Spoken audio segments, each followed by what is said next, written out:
All right, good morning, everybody. For those of you that don't know me, my name is Pete McGill. I am a sales engineer here with the Special Systems Division in the Las Vegas branch. Today, we're going to be presenting to you guys an introduction to Bluebeam. My hope for this presentation is that all participants, no matter your experience level, get something out of it. I don't know if this sounds familiar to you guys, but for the first couple of years I used Bluebeam, I had no training at all. I just fumbled my way through it and slowly built it up. I wish someone had taken the time to show me the basics like I'm about to show you guys, and it would have saved me a bunch of time. So with this TDU course, the idea is that we can have a solid foundation to build from. Also, as a company, we're investing our resources into this platform, and for a good reason. Bluebeam has one of the largest market shares in the construction management space. I'm going to throw up a little thing here. They claim they have 3 million users worldwide, as well as 99% of top US contractors are currently using Bluebeam. It's intuitive, accessible, and powerful. After talking to the senior management team, the hope is that we begin standardizing our documentation to make the whole process less painful as we transition from the sales team to the project management and onto the field. Ideally, it would be nice to take the design takeoff documents from the sales team and turn those directly into shop drawings and eventually as-builts instead of recreating them at each step. This course is aimed at the takeoff process and building from there. Bluebeam for project management and advanced Bluebeam will come at a later date. A little about the format of the class. I believe it's going to take somewhere in the neighborhood of an hour to complete the presentation. In that time, we'll stop and take questions twice. Once after we finish going over the interface, and then again at the end. If you have specific questions, I'm going to hang out after and can show you guys whatever you like. With all that said, this is Bluebeam 101. All right, so I am going to be seated here and go through the participant guide that Evelyn printed out for everybody or emailed to you guys. The very first step after the table of contents is just opening the program. I'm pretty sure most everybody uses Bluebeam at this time, but in case you don't and it's not on your desktop, you can hit the start button and then type in review and just select Bluebeam Revu 21. So I reset my profiles all the way back to what it would look like if you guys were opening it for the very first time. So you got to go ahead and accept their terms. And then on the top right, if you haven't already signed in, you'll be prompted to sign in. Okay. This sign in comes from an invitation email that is sent out by Jay. Or if you guys didn't receive one, go ahead and email either Jay or Evelyn. The easiest way to tell if you guys are not signed in is right over here on the left. All of your markup tools will have diagonal lines through them. Basically says you're not signed in, you're in view only mode. Now that we got that out of the way, I'm going to go ahead and sign in real quick.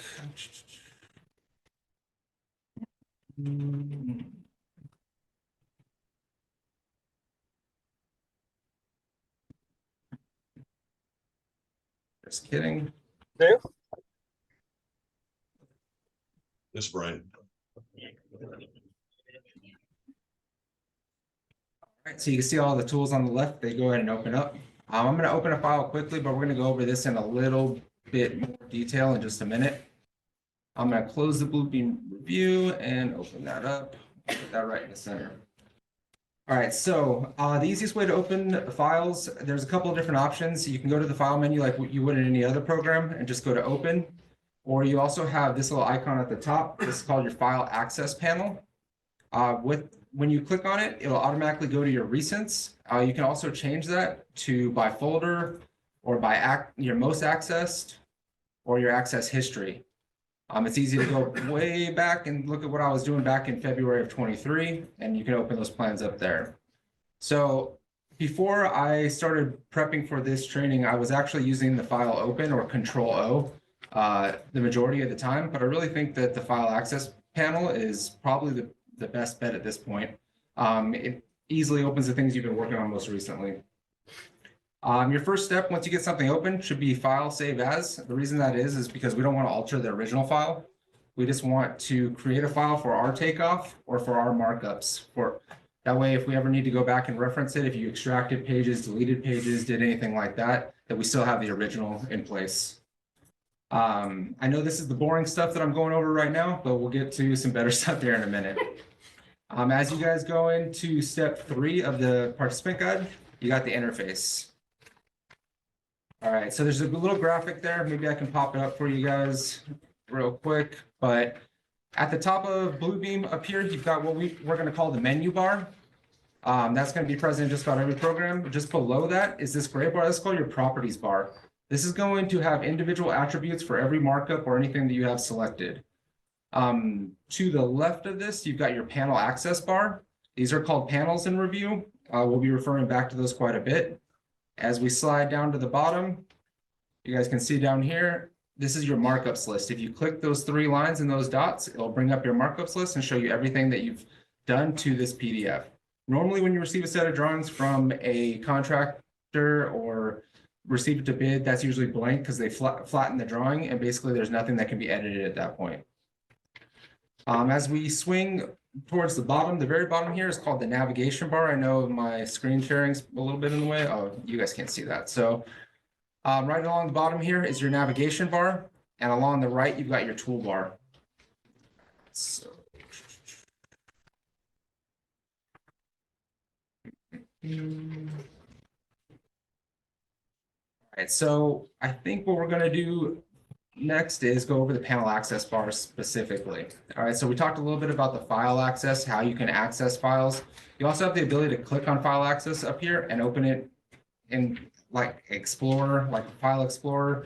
It's not really that convenient. I wouldn't say we were going to use it all that much, but that option is there for you. Just below that, you've got the thumbnails panel. This one actually is really useful. You can quickly scan through a document to find what it is that you're looking for, and it will tell you the title or the page label, as well as if the scale is set on it. If the images are a little too small, you can slide along the bottom here and make those bigger, so it's easier to identify what's on the drawing. So if I was looking for details specifically, I can pop right over to that.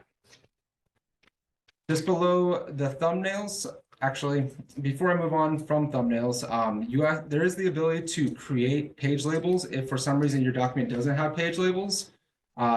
It's right up here, it says create page labels. If you click on that, you can actually select the page region and say, look in this area of every single page, and it'll show you a preview of what it read, and you hit OK, and it will go through all the pages and label all of them quickly for you. That's slick. Yeah. So I'll let that go real quick.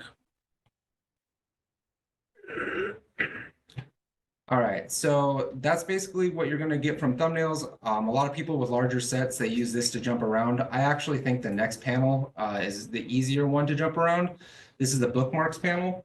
If you don't already have bookmarks, you can actually do something similar with creating bookmarks and select the page region, same thing, and then hit OK.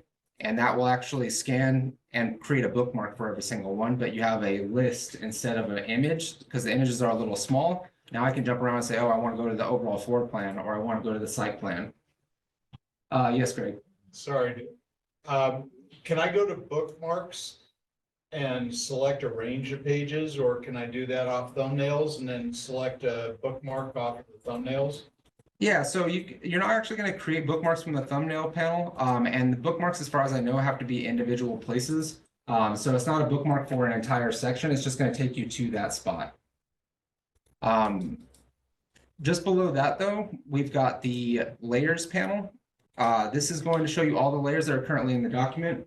The easiest way I can explain layers to you guys is if you think about for all of us that are a little bit older, in school, you guys had those projectors on the screen and the teacher used to put the clear sheets on them and she would draw on them. Yeah. So this is like the exact same thing, right? You've got clear layers that are laid over the top of your document, and you can write something on each one. You can view it, you can lock it, you can take it off.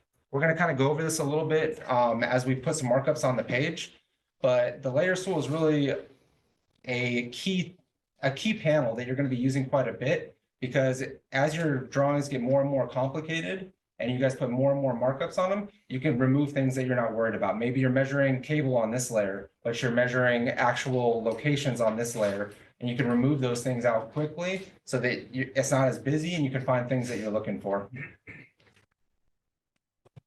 All right, over here on the left, just below the layers panel, we've got the tool chest.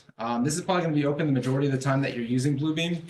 This is the default tool chest that you guys get. Bluebeam is not specifically centered around electrical or low voltage. It's actually made for the entire AEC market, meaning architects, engineers, and contractors. So it's made for plumbers and made for electricians, and it's made for architects and engineers. So you're going to have a bunch of tools that are completely unrelated to you. All right. So with that, though, we're actually going to be issuing a standard set of teledata tools so that we can start using the same icons or the same images or the same markups all the way through the process. So everyone understands that this markup means a floor box. This markup means a WAP. This markup means a regular data location. I'm going to introduce you to those a little bit later in the presentation. But for now, just know that this is like a tool, like a normal tool chest. And think of it like a tool chest that has drawers in it. Right, and each one of these is drawers. You're not going to want to put all of your tools into one drawer because you're never going to be able to find anything, right? Instead, you're going to want to break it up based on how you use your tools. Maybe some of them are going to be icons, some of them are going to be counting tools, stuff like that. We'll kind of get into it a little bit more, but you can actually open and close each one of these. And from the top up here, if you hit tool chest, you could manage your tool sets. And you can uncheck them and it will actually take them out. So it's not so busy. You're not dealing with so many things. Hey, this Mike up in Reno. Yeah. I found like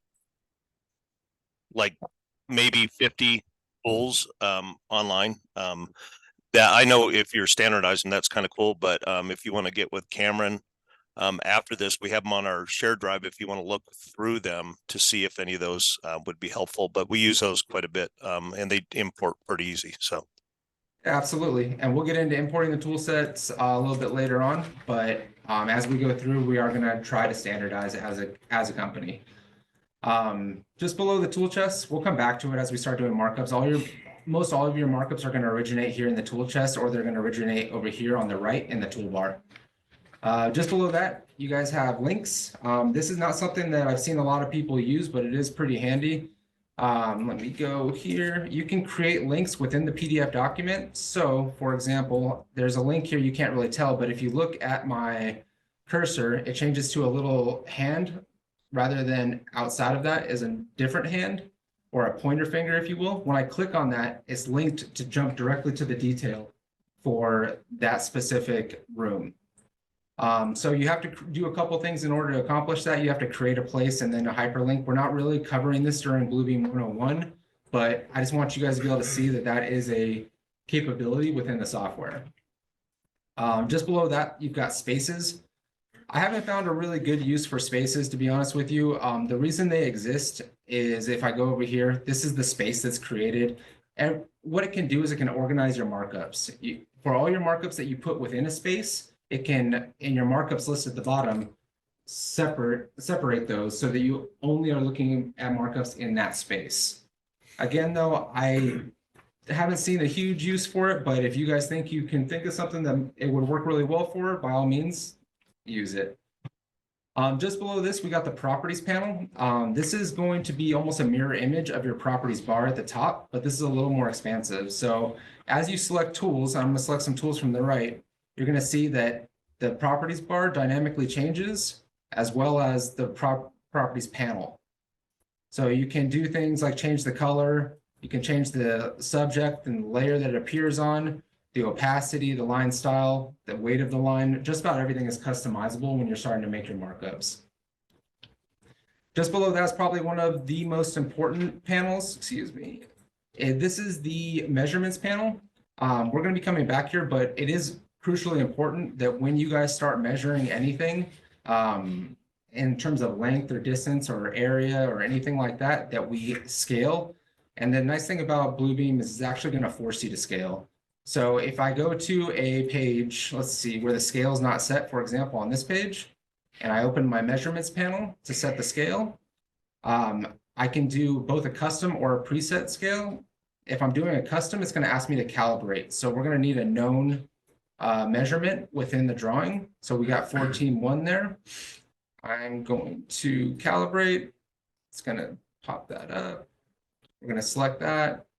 It's gonna say, okay, this is the actual measurement that you just took in inches. How much should that actually be?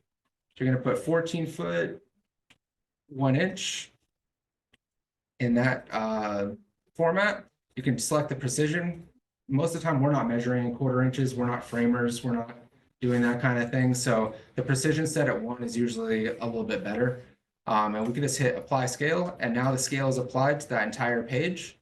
You're going to want to verify at that scale once you input it in. So I'm just going to take a quick length measurement. I select from here to here, and you guys can see that it says 14.1 right there.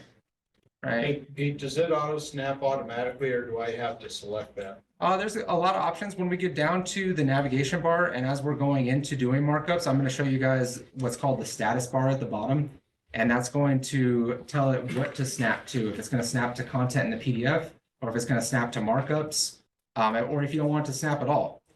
So we'll kind of go over that in just a little bit, but within the measurements panel, not only are you going to set the scale, you can add scale to more pages, and all of your measurements, all your counting, all of your length measurements are all going to come out of this panel. Conveniently, it puts some over here on the right that you can use, but we're going to do something a little bit different. Just below that, we've got the forms panel. This is actually for creating forms. I threw a form here at the end. That's not it. This is if you grab a PDF and you want somebody to be able to type in that PDF. We're not really going to cover exactly how to do it, but once you set the form up, someone can just click on it and be able to input the date. What is it, the 16th?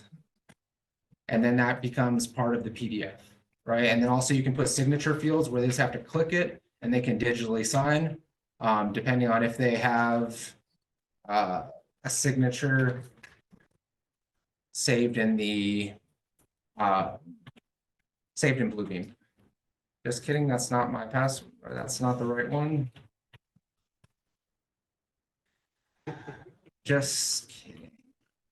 All right, so now if I hit OK, it's going to digitally sign the document. When you sign a document, it's going to force you to save it because it's actually going to lock the document so it can't be changed.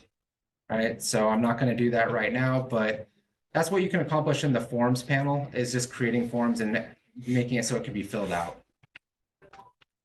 Just below that, you got signatures. We kind of went over this a little bit already, but you can create signatures or add signature fields within this. This again isn't really part of Bluebeam 101, but it's available if you want it to be.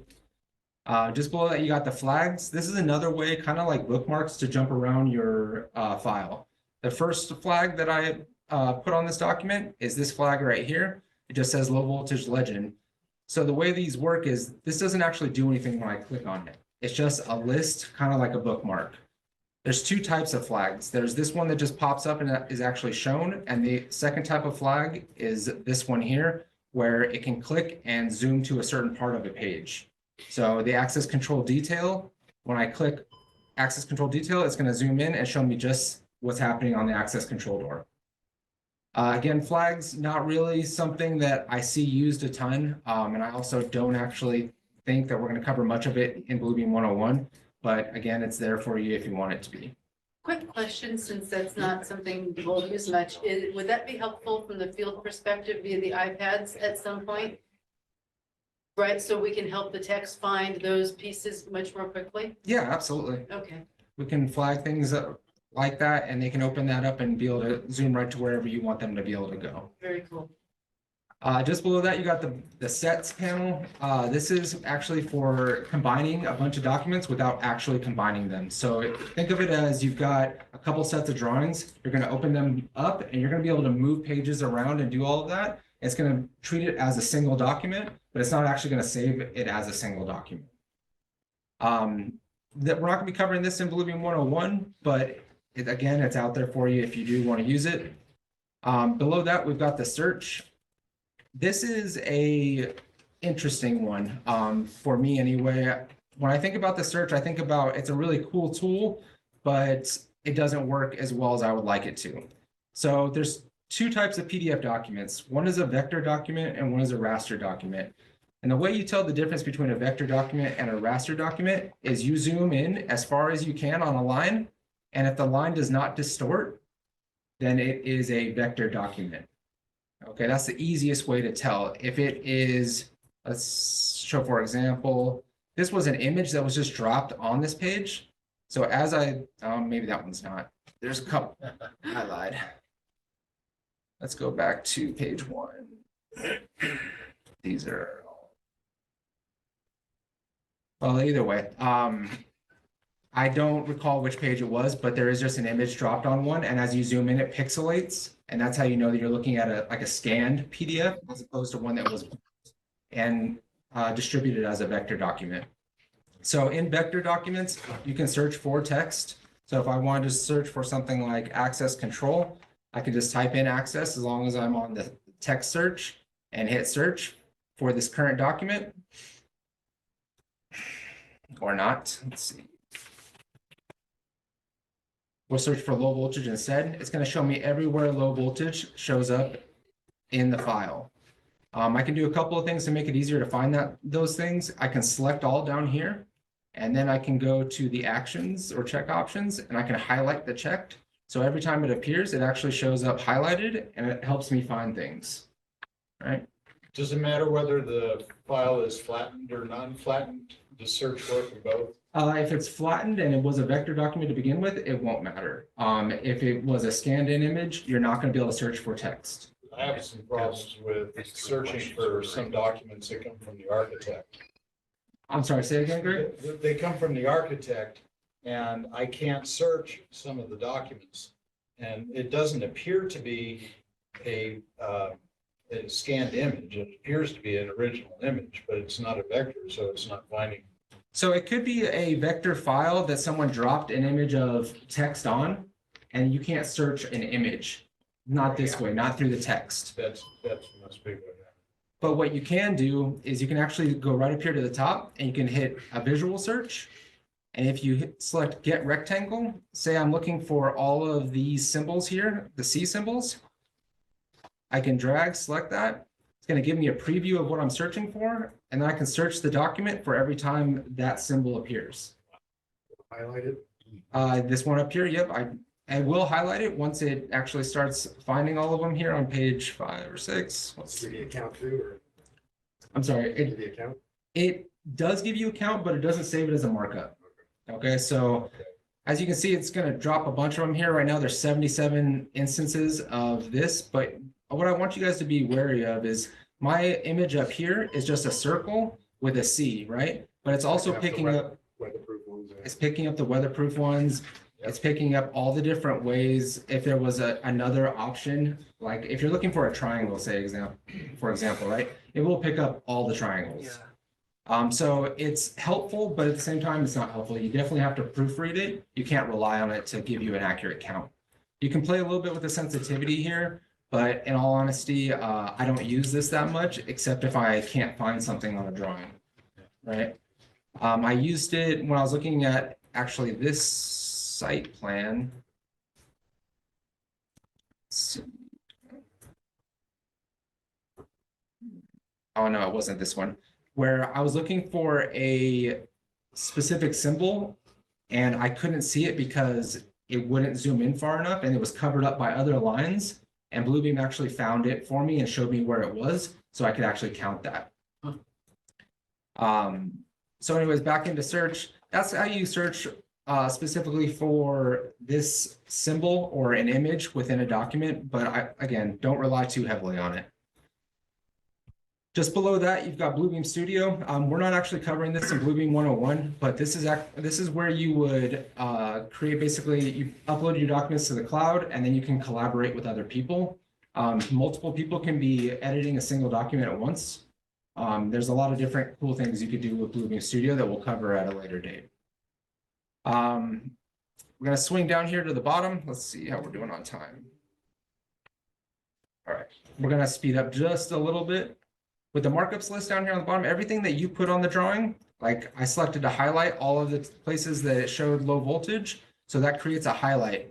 And I can click on each one of my markups and it's going to take me to that highlight.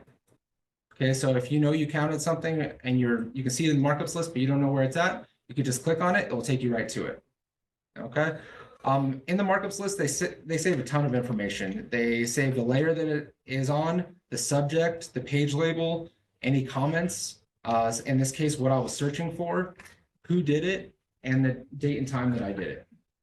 All right, so the nice thing about the markups list is down the road, we'll actually go over how to export all of these. And so each one of your markups can be put on a report, kind of like you get in an addendum from a set of drawings, and where the architect gives you a list of all the things that they changed about it. You can actually do that with Bluebeam as well. We're going to come back to markups list quite a bit, so I'm going to drop it back down, and we're going to go over here to the toolbar real quick. So these are basic tools. They are considered markups in Bluebeam, and we're going to go over a couple of them. A text box can be a simple text box. You're just going to click and drag, type in it, and you can see that by default it's really small. The size of this document, as you can see down here on the right, is actually 42 by 30. So that's why, even though it's a size 12 font, you can see up here on the top, it appears so small. When you make a text box or just about any measurement within Bluebeam, you can do it a couple of different ways. You can click and drag to create the size that you want, or you can also click and then just move the mouse, and it will also draw that same thing. This will become important when we start making polylines down here, so we'll kind of go over it then. But as you can see with these markups, my properties bar changed, and I've got a lot of things going on up here. The first one is the line, and this is the line that appears around the outside of my text box. So by default, it's going to be 0, so it shows nothing. But I can go ahead and change the type of line to dash lines, all these different options that are available. And I could change the weight of it. So how thick of a line is it going to be? I can fill the background solid blue with my writing on top. Kind of zoom in a little bit more. I can change the opacity of the fill. So if I just wanted to really lightly highlight, I can change that opacity down to something lower, so you can see through it and see the things that are behind it. You can also change the shape. This is kind of handy when, say, you're trying to make a symbol. If I select this, I change the shape to a circle. I change my style to be able to center it and put it in the middle of that circle. I can also change my margins to make the number appear a little bit closer to the edge. And then these two buttons right here, auto size the text box and auto size text, these are kind of neat. If I click auto size the text box, it's going to shrink that circle all the way down to the closest it can to the text. On the other side of that, if I hit the auto size text, it's going to make the text as big as it can to fit inside there, right? This will come in handy, like I said, when you guys are creating symbols. So I'm actually going to auto size the box. And then just quickly, I'm going to add it to my tool chest. You can see it here. And we'll kind of go over this in a little bit, but I can define a sequence where now this symbol right here has a little triangle on it. And every time I click, it counts. Right? So when we're trying to create these symbols using the text box, I just want you guys to know that there's options to make that easier instead of trying to draw a square around it and then group them together and then create a sequence. There's a couple different ways to do it, but this makes it pretty simple. Just below that, I'm going to zoom out here real quick and then zoom back in. We've got the highlight. We're going to talk about this more a little bit later, but when it is a vector document, you can see how my cursor changes from a highlight to a text selection. That's because that's a vector document. If it were a image, like over here, it would stay a highlight, right? Now, this is if you just want to call something out easily, but the thing I don't like about it, or the thing that makes it difficult that you can get around, is trying to make straight lines. right? Your mouse isn't, unless you have really good mouse control, you're not gonna make straight lines. The easiest way to make a straight line though, is if you click and then hold shift, it'll make a perfectly straight line. Nice. Same thing going down, perfectly straight line. So we're gonna kind of go over that a little bit more as we get into the class, but that option's there. Below that, you've got the pen. The pen I have is only really useful for tablets, if you have an actual pen. Because my mouse control is pretty good and I can't make anything that makes any sense. Okay, so Makes sense. there's much better tools Yeah. than this one, right? I'm gonna clear this out real quick. And then below that, you've got the Cloud Plus. This is going to be if you're trying to call something out. Again, I can click and drag. It's gonna create a cloud around it, and then it's gonna create a text box with a leader. Pretty self-explanatory. As you guys highlight it, you can pull it out here and then start typing and write anything you want. It creates that call out. When you click on it, the properties bar is pretty full because you can format the text box and you can format the cloud as well. The cloud can be different lines if you want it to be. Below that, you got the actual traditional call out, which this is basically just a leader with a text box. Pretty self-explanatory. Stamps, we won't get into these a whole lot, but there are some default stamps inside of here. You can mark it as approved or for review or something like that. And a lot of times you can click it and it will say for review and it'll stamp it with the date and the time. This might be useful if you're sending it back to a customer and you want them to review it, right? Below that, you've got the image. When you select the image tool, it's going to ask you, what do you want to do? What image do you want to put on here? Once I select the image, you realize it didn't actually paste on there. If I just click once, it's going to paste it in the actual size that the image is, which isn't that useful to me. Let's see. If I go ahead and click the image again, I select that image, I can click and drag, and it will size the image to the size that I want it to be. And you can actually resize that as well once it's on there. Below that, you've got the snapshot tool. The snapshot tool, what it does is it takes a snapshot, kind of like you would in Windows, but it can capture vector content as well. So with vector content, if I were to snap, let's see. I'm going to open up another PDF here, and I'm going to create a snapshot of this section here. You see it turns blue, and then I come over to my document, and I paste it. When I paste it, it's going to be the same type of markup as it was on the last document. So if it has no background, you will see no background in it. If it had a background in the original, it'll have a background there as well. Snapshot is really useful if we're trying to create our own set of drawings. We're pulling it off a set of architecturals or electricals or something like that. And we're going to put it on our own title block. You're going to use that tool to grab whatever you need. Now, I was kind of talking about this earlier with the snapshot tool. If you don't need all of the content in a perfect square, you can just click it, drag it, and only go after the content that you want. And then it'll only snap that content. Question. Yes, sir. What about the resolution of that capture? Can that be changed? Like if you're going from a very blown up document and it's pixelated, I mean, is there a way to fix that, doing that? If your original drawing from like the architect is pretty blown up or poor quality, is there a way to change the resolution and? Like clean it up? you Yeah, mean? kind of. Your So that when you put it into your title block and they zoom in on it, it's not as pixelated, let's say, as the original. The best way to do something like that, and it's really not like an official tool to do it this way, but if you snap something from a larger drawing and then dump it onto a smaller drawing and you compress it down, it'll clean up the lines a little bit. But Bluebeam, as far as I know, won't automatically redraw the lines for you. But So going from There's no sharp- bigger to smaller, it compress it, it'll clean it up. But if you're going from something small and then they're gonna zoom in on it, it'll pixelate itself. yep. Exactly. So you can see like this is a vector document because no matter how far I zoom in, the lines stay crisp, right?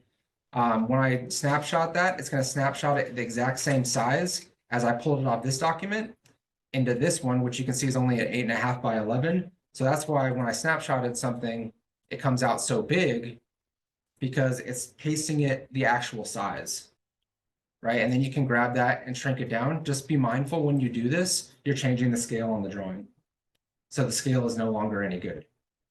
So if you're taking an original, like a architect's drawing or something like that, you're going to pull something off of it. You're going to either want to drop it onto a same size document so you can maintain the scale, or you're going to want to white out the scales and put not to scale.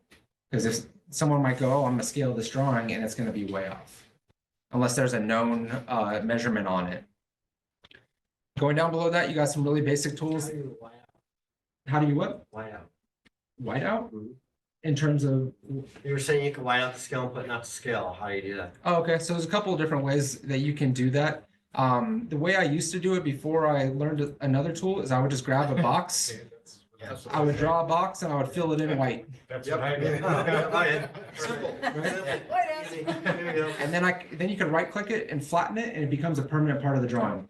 All right, there's a better way to do that. Okay, the reason that that doesn't work that well is because if you were to draw something over the top of it that would, or say the background was color processed to a different color, there's going to be a white box there, right? Instead, what you can do is you can go to edit, PDF content, erase content. And what this does is at the content layer, which means the actual PDF, it removes that information. And That's it, scary. and it's clear, right? That there's no fill or anything like that. So if I were to Or draw it's the shade of whatever the original was. whatever the original is in the back, yep. Whereas as opposed to like if your scanned in document is not perfectly white and then you put a perfectly white box on it, it's gonna show, right? Does that work in both raster and vector? Yes, it's erasing it at the, so if you're thinking of a set of drawings, it's like cutting out that section of the drawing. So it's gone, completely gone. Down here, we've also got arrow. I'm not really going to go over all of these. Arc, this is something that seems like it's going to be really useful, but it's really difficult to use. There's a better way to do it, and I'm going to kind of go over that here in just a second. Below that, you've got your polyline. This is great for just drawing lines in different shapes. I'm going to zoom in here and create a line for you guys.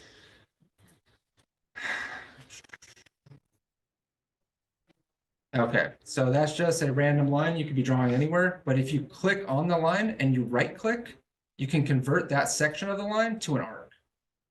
Okay, and if you don't want it to go that direction, but you want it to go the other one, you just grab the handles and pull it out, and it can go the other direction. Okay, same thing on this side. Yeah, I like the swoosh better.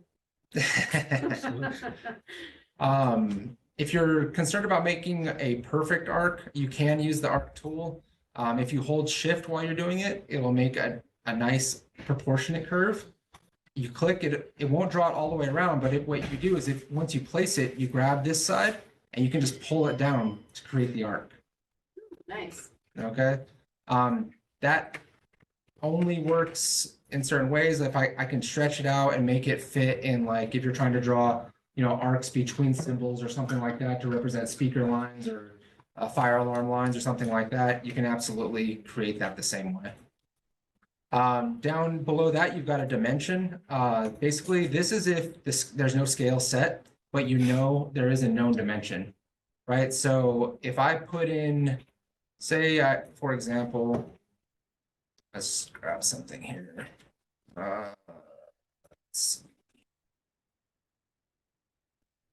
Let's say I know the distance between these two lines is 50 feet. I can grab my dimension tool.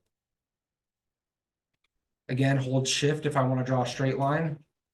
And I can label that as 50 feet. Use escape to get out of that. So that's just, again, if it's not to scale and you need to identify how far you want to be away from a wall to place a piece of equipment or something like that. Below that, you got a rectangle. You can click and then drag, or you can click and hold and drag. And then you can also, if you want to make a perfect square, hold shift again. That'll make it perfectly square. The same applies for, let's see. These real quick. Same applies for the ellipse tool. You can make it have whatever dimensions you want, but if you hold shift, it's going to make it a perfect circle. Down below that, you got the polygon tool. The difference between the polygon tool and the polyline tool is polygons have to close.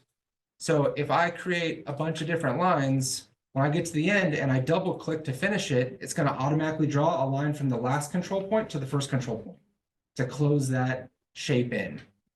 Right, so that's the difference between a polyline can be completely open. It doesn't draw it back. All right, down below here, we've got a couple of measurement tools. Let's see, I'm just going to delete these. This is the poly length. As I click that and I do the same thing like drawing a line and I double click to finish it, if there's no scale set on the drawing, it's going to say, hey, you need to set the scale. Right, so I don't know what the scale of this drawing is. I know it's probably down here on the bottom. It's an 1/8 to a foot. So I'm going to hit that again. Draw a nice straight line. Then I'm going to say it's a preset in there. 1/8 is a foot. My precision, I'm not that worried about it. Now I know that that's 21'6". What you can see here is I didn't actually double click at the very end. That's why you get this weird little thing. There's another control point there. That's why I'm getting different segment values, right? So if I didn't want that, I can actually right click it and subtract that control point and it'll go right back and recalculate the length. But the first control point is the length between the first and the second one, but the last control point is the total length, right? Yep. And in all honesty, I haven't found a reason for us to be that worried about segment values. What I'll show you is as you draw a line like this, and you have all these segment values, right up here in the properties bar, you see this is highlighted. If you click that, it'll take away all the segment values and just give you the total length. Actually, doing cable measurements, that's huge. Yeah, because Especially if you're going like between manholes or something like that. Yeah, yeah, that's awesome. so you can toggle those on and off. Below that, you've got the area tool. To be honest with you, we don't do anything with area. We're not a flooring company or a drywall company or anything like that. So it's not really that useful to us, but it is available to you. This is just a regular length. If you're not doing a poly length, meaning it's just from point A to point B instead of point A, B, C, you can use this tool. And then this is the counting tool down here on the very bottom right. By default, it's going to create a check mark up here on the properties bar. You can change it to different symbols. You can change the color, the scale in which it applies, the opacity, the units, a lot of different information. We're going to kind of go over this in just a minute. Once we get through, now that we're pretty much through the entire interface. For setting the scale, if Yep. you don't know what the scale is, and Missed that part. you're gonna like need to measure cable length. Yeah, so if there's, I mean, we know a door is usually 3 feet. yep, How do you draw a line in between and then have the program then pull that off as your scale? yeah, so I'm gonna go and create a function. I'll show you guys how to do this. What I brought up is the status bar down here. I'm gonna go ahead and snap to the content of the page. That means that as my mouse goes over the top, and let me delete the scale on the page real quick, or go to a scale not set. Okay, so I'm gonna snap to content. I'm gonna create just a length measurement. And as you can see, when my mouse goes near something, that box is jumping to all the different content, right? So door being 3 feet, I'm gonna come straight across, holding shift to make a straight line. I'm gonna click that, and when it places it, it's gonna ask me. And if it's not a preset, like we resize the image, we can go to custom. The first section is going to be, well, the first section is going to be the actual measurement, and this is what it's going to be that you want it to be. So we know that was a 3-foot door. We're just going to hit 3 and apply scale, and that's going to correct. It's going to modify all of the measurements on the drawing to fit that scale. So now when we pull this up later, and want to measure like the IDF to an outlet or something like that. Yep. It's already set to that. It's already set, on yeah. the Scale that we created. And what you can see is on the thumbnails, just below the page label, is going to be the scale that's set for that page. Okay. I'm not going to cover exactly or too much about it, but understand that you might get drawings that have something called viewports, right? And that's important when you get to something like a detail page where there might be a scale for this drawing and a separate scale for this drawing. Okay, you can separate those viewports in the measurements panel. You see the viewports down here. I can say that in this section of the drawing, my scale is a quarter inch is 1 foot. And then I can add another viewport. Oh, okay. And that one could be 1 inch is a foot. So now when I place a length measurement, let's just say that. So it shows me that there's viewports anytime I'm using a length measurement, and it's 61 feet, but when I move it inside of there, no, just kidding, that's not what's supposed to happen. I actually moved the label, that's something else. Let's see. So I'm gonna move this measurement inside of here, and you can see it changed to the scale of that section. And if I drop it out of here, and I drop it over here, now it's a completely different measurement. Sometimes when I get files from a contractor, the entire document is viewported. And so I go to the viewport properties Yep. and I trash out all the viewports so that I have a clean document. Absolutely. Now, understand that those viewports were put there to help you. Right? So They were to help the architect. the architect or the engineer. So if you trash all of them and you're just gonna go back in and set the scales all over again, you're gonna end up with the same thing, A right? lot of times I'm not worried about scale, I'm just counting devices. But if you And don't, with all the viewports turned on, it creates issues. right. If you don't want the viewports, you can actually absolutely come in here and trash them, like he was saying. And you won't have any viewports then. If that's more convenient for you, but again, most of the time viewports are put in there to help you, to let you know that there's different scales in different areas of it. Does the area one that has the square footage, does it gain the square footage based on the measurement of that specific drawing? Or how does it gather the square footage? So it has to be scaled and it's going to take the length times the width. Okay. Right? It's gonna go off that one page. Right. that's Off what I the was scale saying. for that page, yeah. So if there's a different scale on every page, it's Right. going to change That's what I was saying. automatically. There's some really cool stuff, but it doesn't really pertain to us. When you select an area measurement, this will tell you the length, the area, the volume, if you put a depth on it, wall area, all these kinds of things. But again, I haven't found a use for us as a low voltage company to use all that information. Well, how many balls does it take to fill an office?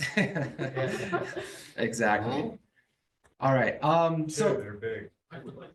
this ran a lot longer than I wanted it to, but we're gonna actually get into doing something in just a minute. But before I move on, does anybody have any questions about anything that we did cover already?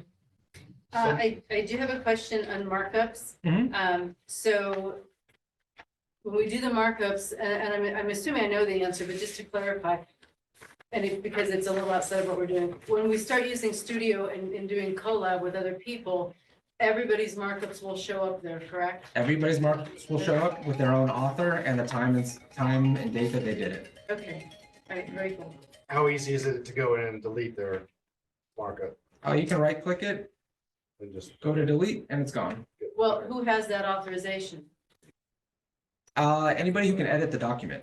Okay, so editing privileges is what we're. okay. Yeah, and you can set up privileges for people just to view or something like that. We're not really getting into Studio all that much, but when we do, we'll kind of go over permissions and how you can distribute stuff and get people to collab on it. I find it useful to assign scale to the entire document, even though some of the detail pages I might scale differently.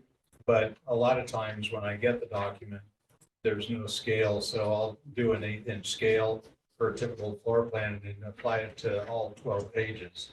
Okay. Just so that when I do counts and paths and all that, I don't have to go back and change it on every page. Okay, yeah, and there's that option Done here. in Properties right there. Yep, there's that option to add the scale. If you know it's going to apply to a certain number of pages, when you pull this down, you've got the selected page, current, or you can put it in a custom range. For all pages. Or all pages, absolutely. Okay, sorry guys, that went super long, but we're gonna jump into, what are we on, number 4, profiles. Real quick, everything in Bluebeam is customizable. Okay, so where you put the toolbars, what information is displayed, all of that can be saved as a profile up here in Review Profiles. You can save your profile. There are 4 that are in there automatically. As I click it, you can kind of see how the interface changes. It puts different tools in different places.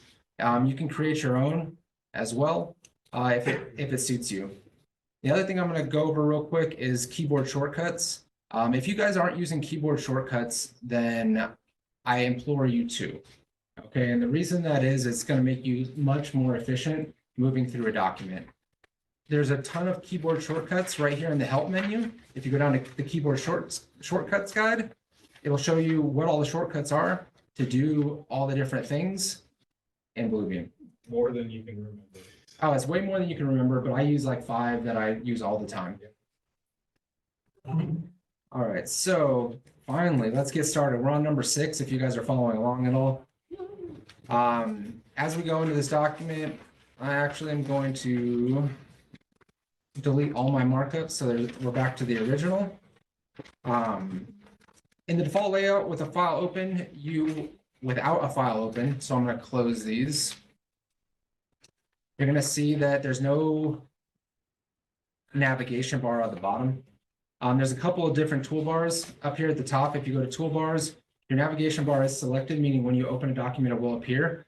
I'm going to tell you guys, bring the status bar up as well.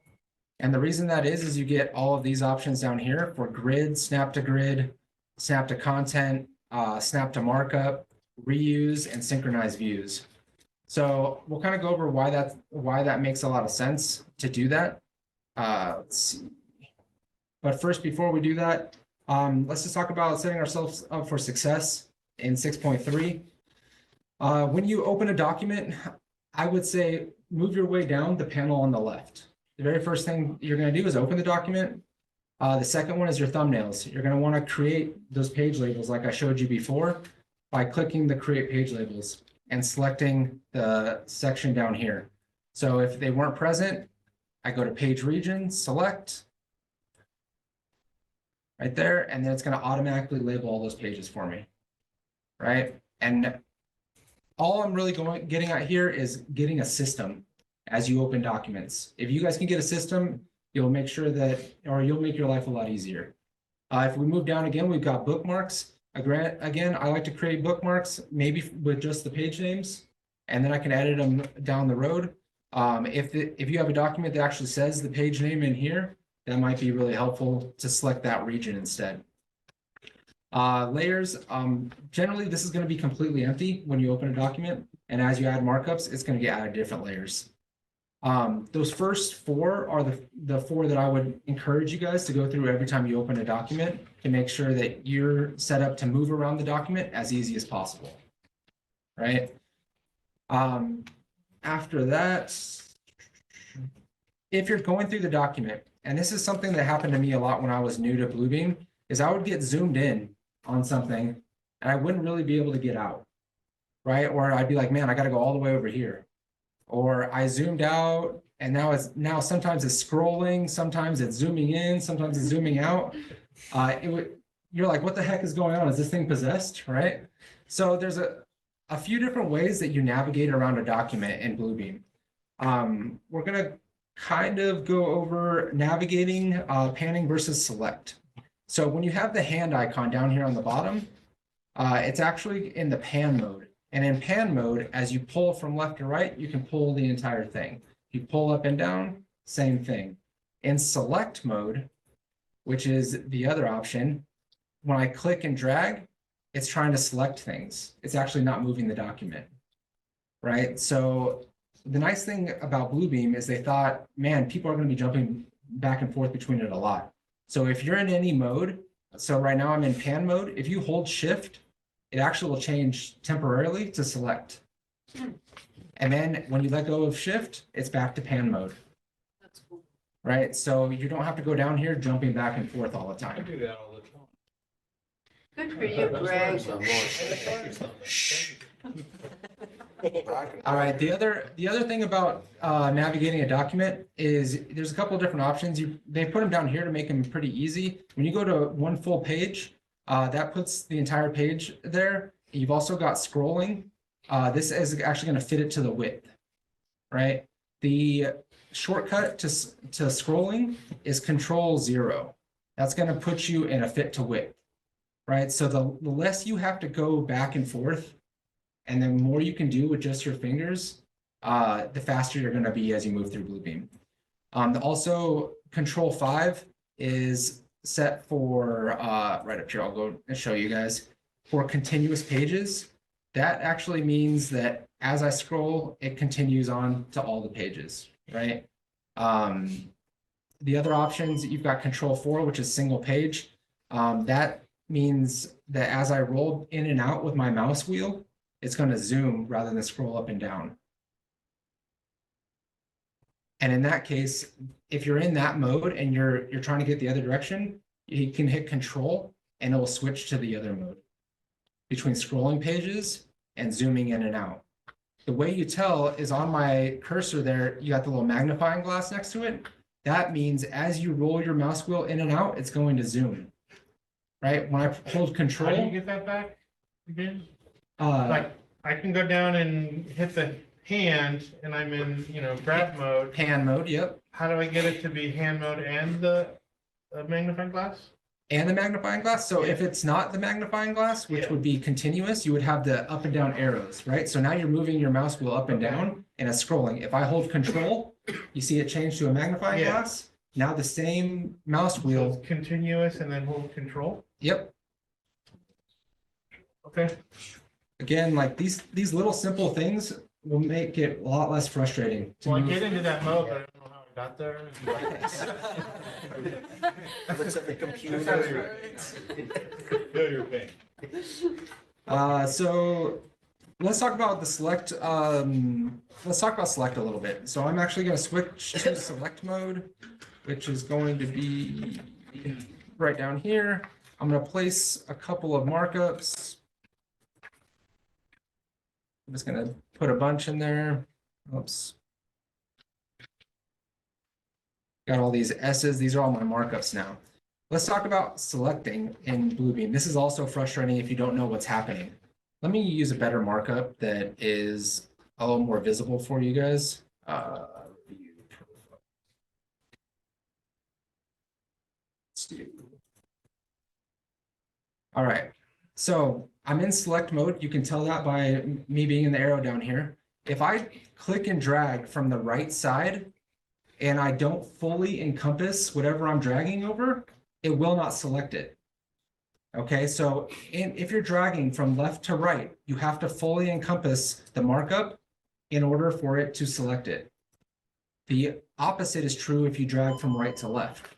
So if I'm right to left, I only have to partially, whatever I'm even in the vicinity of, it's going to select it. Fascinating.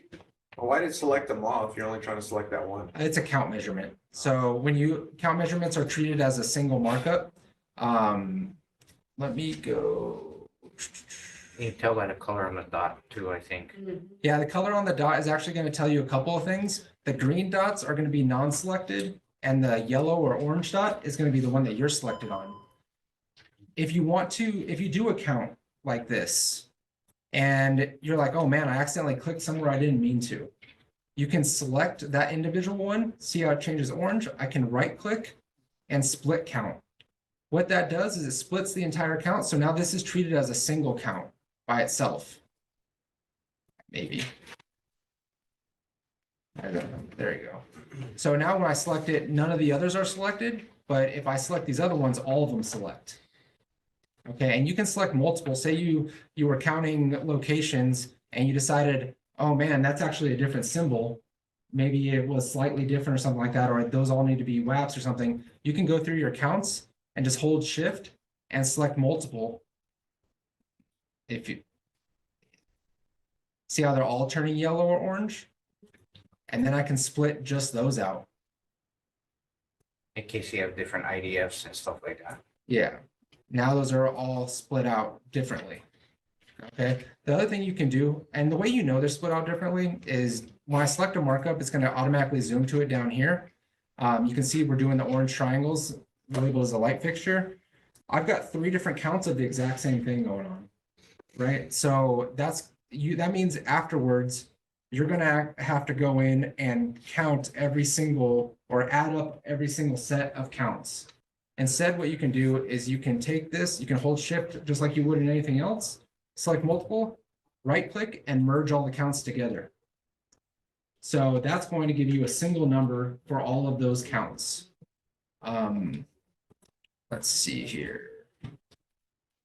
We're right on 6.5.1 right now. That's where the counts are. We're kind of going over the merging and splitting, going into 6.52. Real quick, before I do that, I'm going to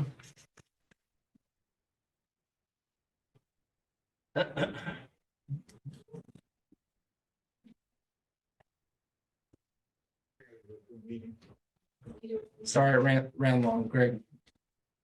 You're on your own, Pete. I know this slides for an hour and a half. We'll get through this pretty quickly. We've kind of been going over a lot of stuff already, so I'm gonna open up the Bluebeam 101 file again. So now I'm actually in my profile, and in my profile, you can see my tool chest has what we're calling the TD standard symbols, as well as the TD count symbols. Okay, so these are all the different counts we can do. We're going to talk about measuring real quick. So the scale for this page is 1/8 to 0. We can jump over to thumbnails, see if it's set. The scale is not set for this page. So we're going to measurements. We're going to select a preset. 1/8 is 1 inch or 1 foot. I'm sorry. All right. We're going to take some measurements here. The IDF is right up here. I'm going to make it easy for everyone to find by filling that green and making the opacity like 25. So that's going to be easy to identify on my drawing. And I'm going to go right over here to my poly length measurement. Actually, we're going to do it even better. In our tool chest, we have a bunch of length measurements that I custom made for teledata. Okay, so the first one here, as I mouse over it, you can see a CMP cabling. So this is going to be anytime we're using plenum cabling. I'm going to click it and say from this camera right here, I'm going to hold shift to draw a straight line. Oh, sorry.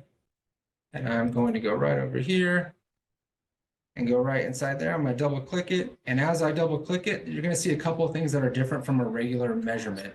You've got a length measurement of 153 feet and 1/4 inch. You also have a rise drop measurement. Okay, so this is going to account for your ups and downs coming up and down the wall. The way that this is custom made for us right now, but you can add it to any length measurement. So if I grab this length measurement, which is just a regular length measurement, I come down and I double click up here on the top properties bar. If you click units, you have a rise and drop. So say you're dealing with a warehouse and it's 40 feet high, but you're going to go 40 feet up and you're going to come 40 feet down. Now I can drop in 80 feet, right? So when I hit enter on that, you can see now I get my length measurement and it identifies it as a rise drop of 80 feet. That's included in the 155. That's included in the 155, Okay. yep. Can we include a tab where it also puts in like maybe extra slack and IDF room? You just have to, the only thing it has is the rise and drop. So you're gonna need to account for that. So if you need 20 feet in the IDF, then you're gonna add 20 feet on your rise drop. No, it's good because a lot of specs call out that you have to leave a minimum of Yeah. like 20 feet on the station side of slack. Yep. And so as we go through, so I'm gonna make a couple more length measurements. And the reason I'm gonna do that is I wanna show you guys how to total your length measurements. Okay, so once you have a few length measurements, the old way I used to do it is I would have to go in here and add every single one of these to get my total, right? Instead, you can select all 3 of them. You can't merge them as a single, but up here on the total right, or top right, excuse me, you're gonna get the total length of that type of measurement. Top Okay. right, where are we, top right? Where's that? Right up here. Oh, Oh, like way up yeah. there. Yep, Okay. see where it says total length? That's gonna total all of your length measurements. So if you hit legend, it'll just spit all onto the legend, three separate lengths. Potentially, depending on how you do it, if you use the exact same and you create a legend with it, it is gonna total it for you. We just haven't gotten to legends yet, but, we'll go over that in just a second. Could you get that legend total right there? Sorry. Oh, so in the TD counts and TD standard symbols that we're gonna be distributing to you guys, there's automatically a legend built in that if you place these symbols, so let me put a bunch of symbols here, and then I come over here and I place my legend, it's gonna automatically add any symbol from this section into that legend. Do the triangle ones have an auto count to them already? What do you mean by auto Oh, count? sorry, it goes down in your markup list though, right? So then you give your totals on those triangles that you've set out.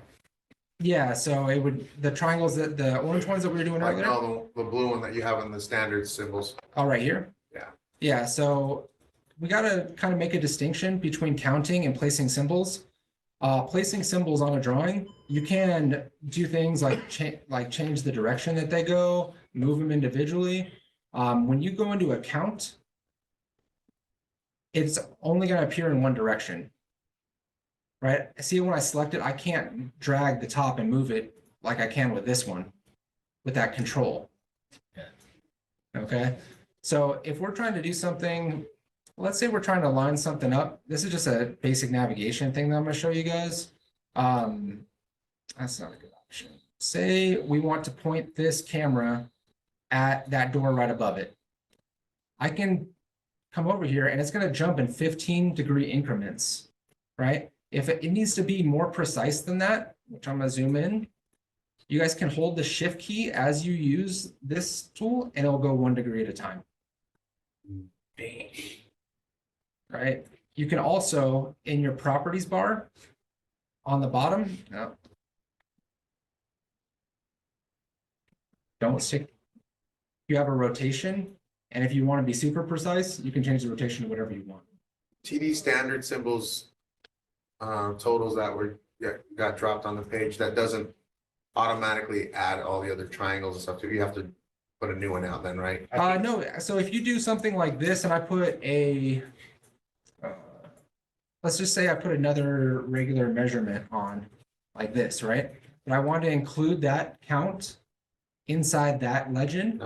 I'm gonna select it up here on the top left. I'm gonna go to the attributes. I'm gonna drop it down. Actually, no, I'm sorry. Don't do that. Right click and then legend and add it to that legend. Oh, nice. Now, if I want to call it something else, I can come up here to the top and say, oh, this is actually a count of wire managers, Yeah, whatever.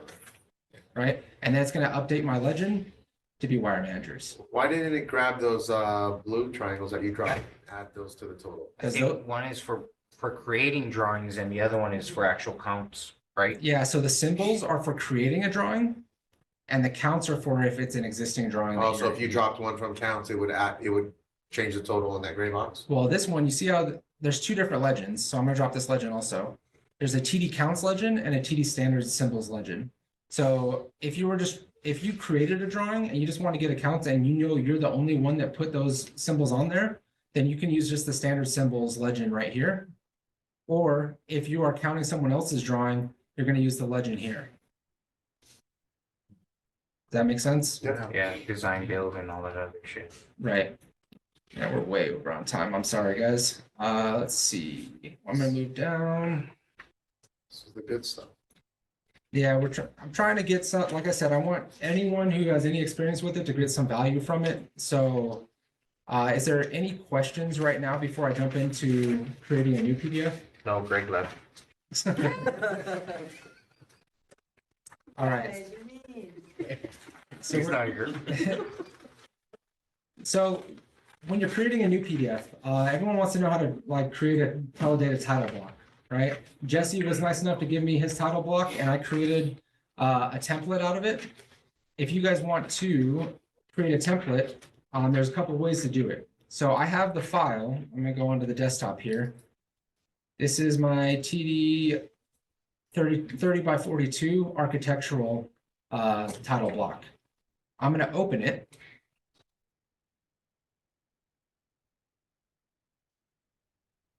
And you see down here, it's 30 by 42. This isn't a template yet. I gotta open it and then draw on it every single time. And then I gotta make sure I don't make the mistake that I accidentally save over it, right? Instead, what I want you guys to do is go right over here to File, go to New PDF from Template, and save it as a template. Once you do that, every time you start a new one, you're just gonna go New PDF from Template, select that, and see how it says document 1. You can't accidentally save over it. Okay. We're gonna go over like drawing sizes and stuff like that in the next class about how you scale drawings a little bit better. But when it comes to creating new PDFs, this is the easiest way, is to create a template and then just open it every time from the template. I know in this office, we print on 11 by 17 the majority of the time. So I created a template that's 11 by 17. And then I can go over to my document. If it was something provided by someone else, I can grab the content I want with snapshot, jump back to that document, and paste that. Although, because it came from a 30 by 42, it's going to be way too big. But then I can drop that on that document that way. So I think, let's see. The last thing I'm going to cover with you guys outside of that, because we're running over so far on time, is document security. A lot of people that I spoke to are concerned about the security of the markups, right? When we provide a drawing over to somebody else. There's a few different ways that you can distribute a document and have it be secure. Okay, the first one is to publish it. This basically, if you look on 8.1, is removes all previous revision history from the PDF, so only one version of the file will exist. Revisions isn't something that we covered in this class, and they're not on by default, so normally you're not going to publish. The next one is going to be flattening. If I make a bunch of markups, actually, this one has a bunch of markups on it, right? If I select all those all those markups by just pressing Control A, and then I go to Document and Flatten, now I can no longer select those. Those become part of the PDF content layer, which is the base layer. There is no layers above it. It's gone forever. Why did you select them all? Why didn't you just flatten the document?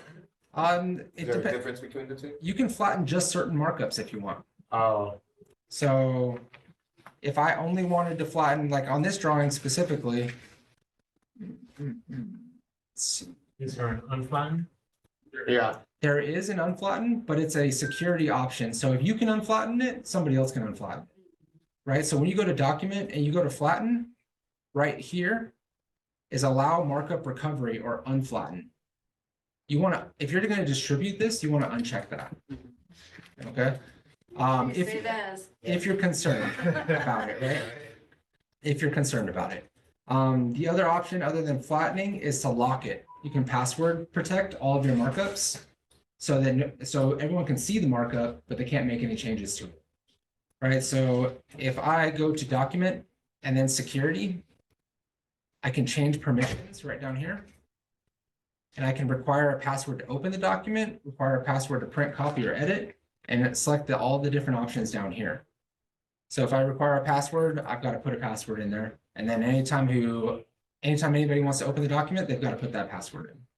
Yeah, and that's literally opening it. That's opening the Yes. document. Down here, you can kind of restrict whether they're allowed to print it or change it, copying of the information that's on the document, those kinds of things. One thing that I've noticed too, Pete, was like in your toolbox, if you're just going to the regular sequential count that I Mhm. typically use like on something really small. Yep. And that's not already as a standard tool, Yep. I have it right up here in my tools right here. right? So if I use that and I drop all those counts on, it's happened to me in the past where I flatten it, and when I go to unflatten, that sequential count doesn't come back.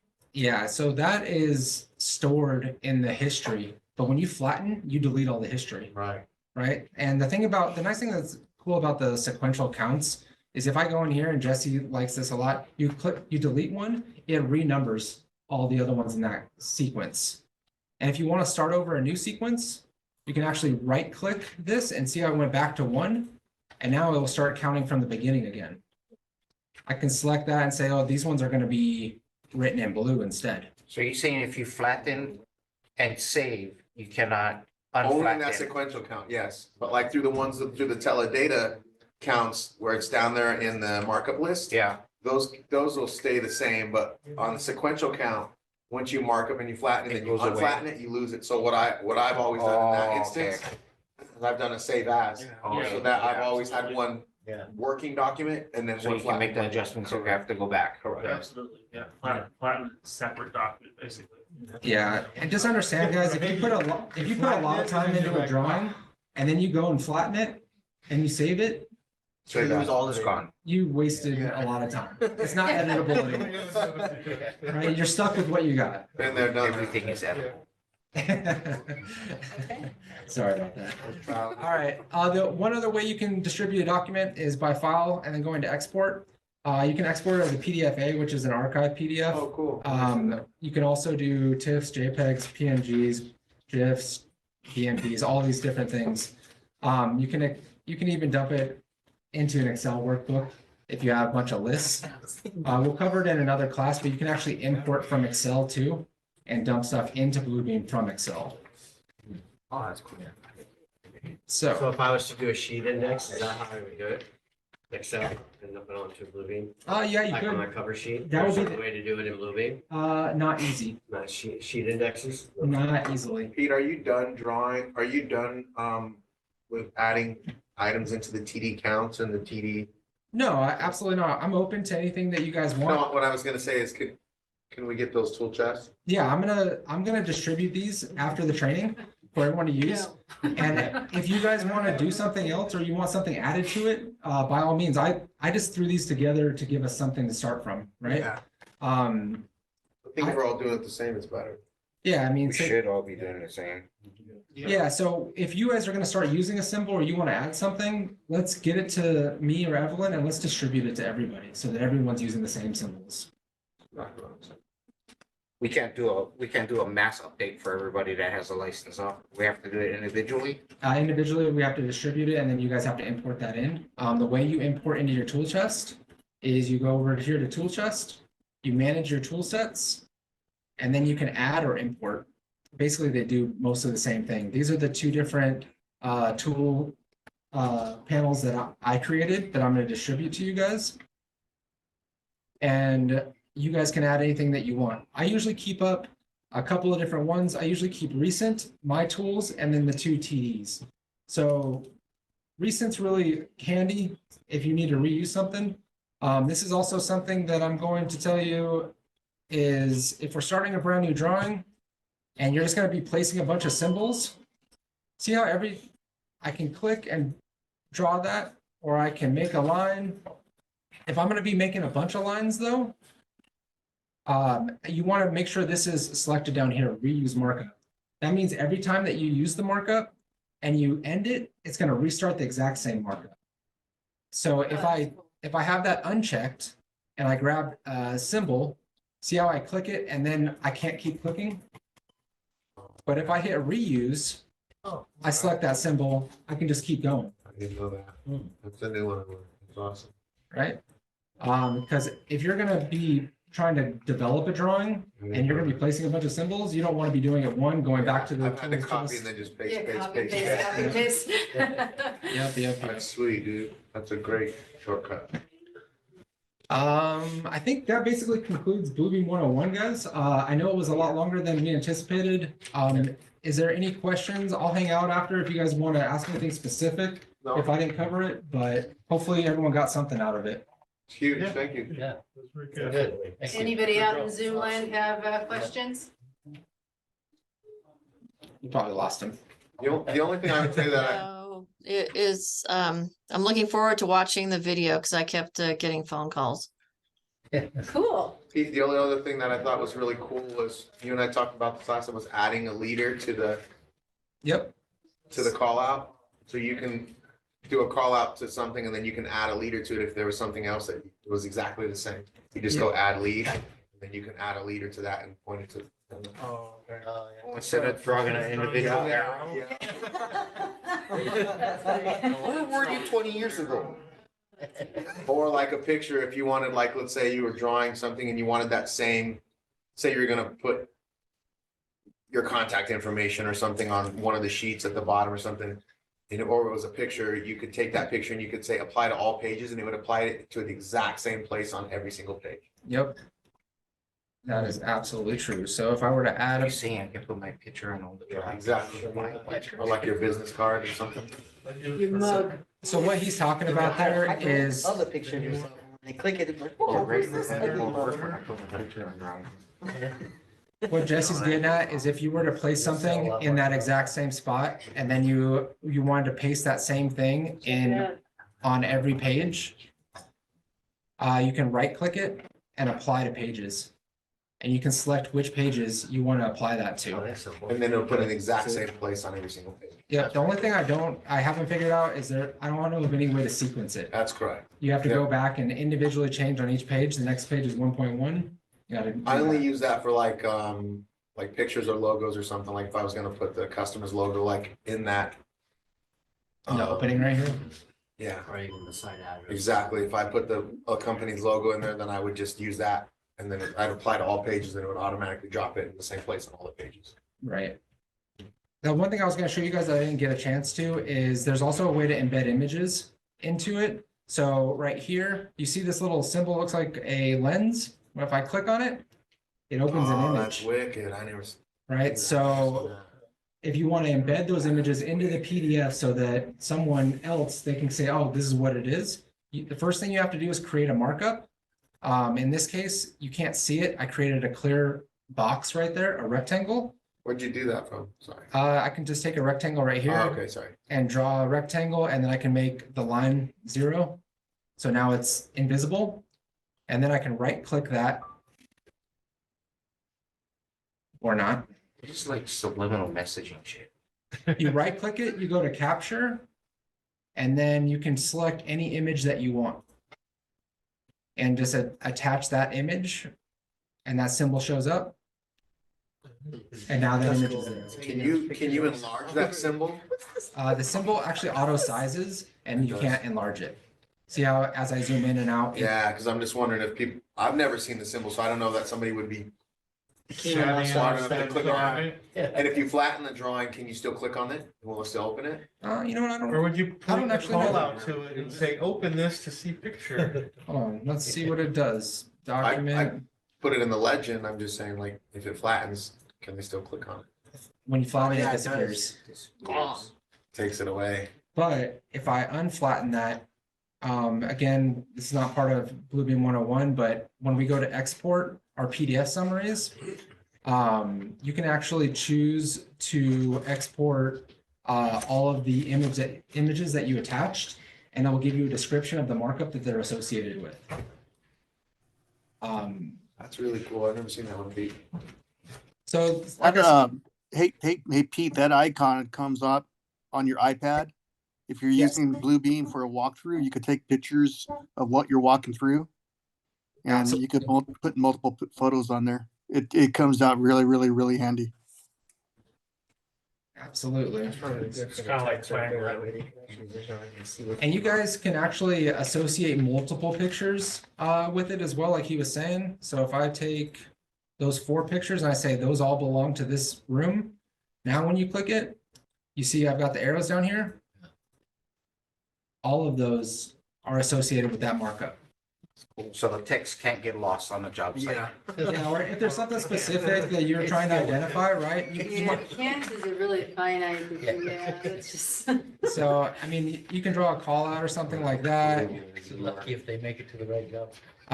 And then once you have any markup, you can apply that capture to the markup. Oh, that's fine. So it doesn't matter that you don't have to draw Oh, a it doesn't have to rectangle. be that. You can make it whatever you want, whatever You markup you use put the Oh, in. that's- invisible box that's just beautiful. to Okay, hide it. Yeah, just to hide it, just so there's a Well, symbol there. that gives you what you two were just saying, you know, look here. Yeah. Yeah. That's wicked cool. Let me think. I think that's about it, unless you guys got some questions, anything. No, Pete, that's awesome. You and the. I got a question. Yeah. You know, how you pre-labeled the drawings on the book marker. Yep. If we extracted it as individual, will it rename the files as the sheet label? Because you know how if you have like 300 drawings and we extract just the telecommunication drawings, the T sheets. Yep. It comes as like 1, 2, 3, 4, 5, 6 and in a PDF. Mhm. If we preset that as where it reads LV1, LV2, when you extract the individual sheets, will it pre-label it into the PDF in the share drive as LV1, LV2, LV3? Yeah, so you're not gonna do that in bookmarks. You're gonna do that as a page label, but you can auto page label the same way you auto bookmark Yeah, by selecting that. So I'm gonna do it real quick for you. See, I have these three. They're LV 1.8, 1.9, and 2.0. Yeah. If I right click, I can extract those pages. Oh, actually, you want to do them individually, right? only reason why, because we get the larger jobs that has like 500 pages and it's all architectural all the way through MEP. Yep. And we extract it so we can at least get those drawings. So as you can see, each one of those that opened up that I extracted brought the page label with it. Okay, It does not come with the bookmarks though. You have to auto create the no, bookmarks. but in the file, if we save it to the share drive, will it be labeled as LV9, 10? Oh, like where's this document at? So I can explore that What's the document name of the folder. document when it's saved? Right, So because if not, you have to rename it in a PDF in the share drive. it does not look like it does that. Okay, That, I could see how that would be really convenient though. Let me see if you can actually do it in the document properties. I wonder if you- I'd have to look into that. I really don't know, Okay. to be honest with you. All right, last call. Anybody want anything? Anything look exciting, not exciting? Okay, I have a question. Yep. So I have to do some shop drawings and I don't want to bother my best friend Garrett down there. So so if you're creating shop drawings, what's your standard, you guys, on what to look for? I've got my border already. So basically just drop in the pages I'm doing and flatten them and then fill in the right side there or what? and she's gonna snip it. Yeah, so that's more a process thing that I would say is up to Evelyn and stuff and the senior management team, like how they want to produce as-built and what they want them to look like. Yeah, I mean, I don't know. It's gonna depend, right? It's gonna depend on what you're doing. If you're just gonna replace the title block, that's a super easy way to do it. If you're going to recreate the wheel, you recreate whatever it is you need to recreate. Heck no, you know me. I'm just gonna copy the floor plan and put it on our border. Well, I mean, for the most, depending on how your original file can be viewed in Bluebeam, you might be able to just replace the title block as opposed to have to copy everything and put it on a new sheet. Replace the title block. So if you have an existing drawing Like up in the that television you're drawing? editing, right, that has architect ABC and whatever else, Yeah, you like, can literally just replace the title block. and you could So snapshot it. snapshot, like he was talking about. Snapshot it and drop it onto it. And drop it on there, right? Exactly. Like how So- we did with the CAD all these times. Yeah, that's what I was thinking, is just do the snapshot of the body of the page and then drop it on our border. So let's do, I'll do a quick example of that for you. Why can't you just replace the title block on all pages? Well, then you have to change the page numbers too, right?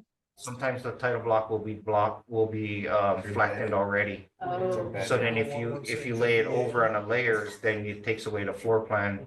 And then gotcha. if you send it to the back, then it'll It be won't be, yeah. the original title block will block it, our Right. title block. Gotcha. There was one other thing, if you guys want to hang out for a second, I was going to show you. We talked a little bit about this snap to grid, and placing a grid on there. If you're drawing, you can turn these on and off, snap to content, and snap to markup. This can be really annoying when you're trying to draw a line. So as I am, let's see. She had it, okay. You see how it's jumping that little box onto the markup, right? It's trying to track where it thinks I want to put this dot. Sometimes I want to put it right in the spot where there's nothing. Okay. If you hold control, it'll get rid of that and you can put it wherever you want. Anytime something's auto snapping to something, you can usually hold control and it won't snap anymore. Why do you like snap to grid? I don't like snap to grid. I like snap to content the majority of the time. And the reason that is say I'm taking a measurement going into this IDF right here, right? There's a rack placed in that IDF, and I'm gonna try to get a footage of plenum cable. So I'm gonna come from right here. I'm gonna come down, go through, and see how when I'm coming through, it's even though I'm holding shift to make a straight line, it's still trying to snap to content. Yeah. That's when I'm gonna hold control, it's gonna stop doing that. But sometimes I want it to snap to content because I want it to measure to a specific point every single time. Right, so just knowing that shift and control are like, it can open your world when it comes to Bluebeam. Okay, and what you can and can't do, making perfect circles, making straight lines, making any of these things. Like if I grab the polyline and I hold shift, it'll do 45 and 90s. Right? If I let go, then I get all of the in between. If I hold shift and then I let go of shift, I can make just one straight line and then another one not straight. And if it's snapping and I don't want to snap, then I hold control and I have full control over where I'm placing that next one. When you want to end a line, if you guys don't know, you're going to double click anytime you're ending a line, and anytime you're ending a count, you're going to hit escape. That's how you're going to end the counts. Because if you are counting and you double click, it's just going to count more. Right? And you're like, how the hell do I get out of here? Right? Press escape, it's going to jump out and you're going to be able to do whatever it is you're trying to do again. Great job, Pete. Nice. Awesome. All right, guys. Thank you. Better than Garrett's. Oh, That's I mean, dirty. you brought donuts, dude. You didn't even bring donuts.